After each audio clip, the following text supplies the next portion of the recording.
বিশ্বনবী সাল্লাল্লাহু আলাইহি ওয়াসাল্লাম বলেছেন, যে ব্যক্তি কিনা আশুরার এই দিবসের রোজাটা পালন করবে, আমি আল্লাহর কাছে আশাবাদী যে আল্লাহ সুবহানাহু ওয়া তাআলা ওই ব্যক্তির পূর্বে যত সগীরা গুনাহ করেছে, এক বছরের সগীরা গুনাহ আল্লাহ সুবহানাহু ওয়া তাআলা মাফ করে দেন। সুবহানাল্লাহ। তা রোজার গুরুত্ব কম না বেশি? বেশি না?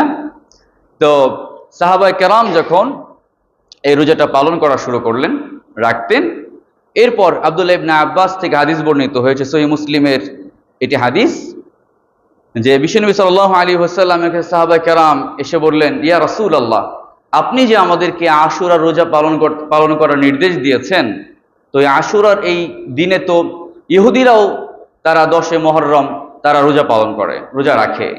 এখন সাদৃশ্য হয়ে যাচ্ছে না? ইহুদিরাও পালন করে, আমরাও পালন করি, ব্যাপারটা তাদের সাথে মিলে যাচ্ছে। তো কি করা যায়?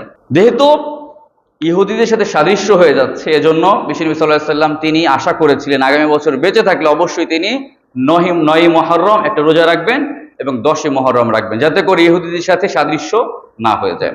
অন্য হাদিসে এসেছে বিশ্বনবী সাল্লাল্লাহু আলাইহি ওয়াসাল্লাম বলেছেন যে তোমরা 9 মুহররম 10 মুহররম অথবা 10 মুহররম অথবা 11 মুহররম দুইটা রোজা তোমরা পালন করবে।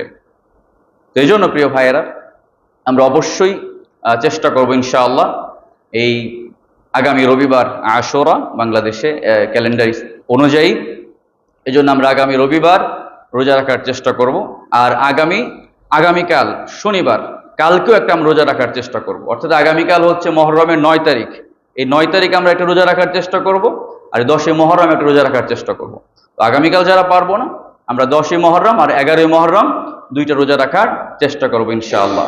না রাখলে গুনাহ হবে না, কিন্তু রাখলে অনেক অনেক সওয়াব রয়েছে। আপনার বিগত 1 বছর গুনাহ মাফ হয়ে যাওয়ার বিশ্বনবী সাল্লাল্লাহু আলাইহি ওয়াসাল্লাম তিনি গ্যারান্টি দিয়েছেন, আল্লাহর কাছে আশাবাদী তিনি হয়েছেন। তো এই জন্য অবশ্যই এই রোজাটি আমাদের রাখা উচিত। আমরা অবশ্যই এই দুইটি রোজা রাখার চেষ্টা করব ইনশাআল্লাহ।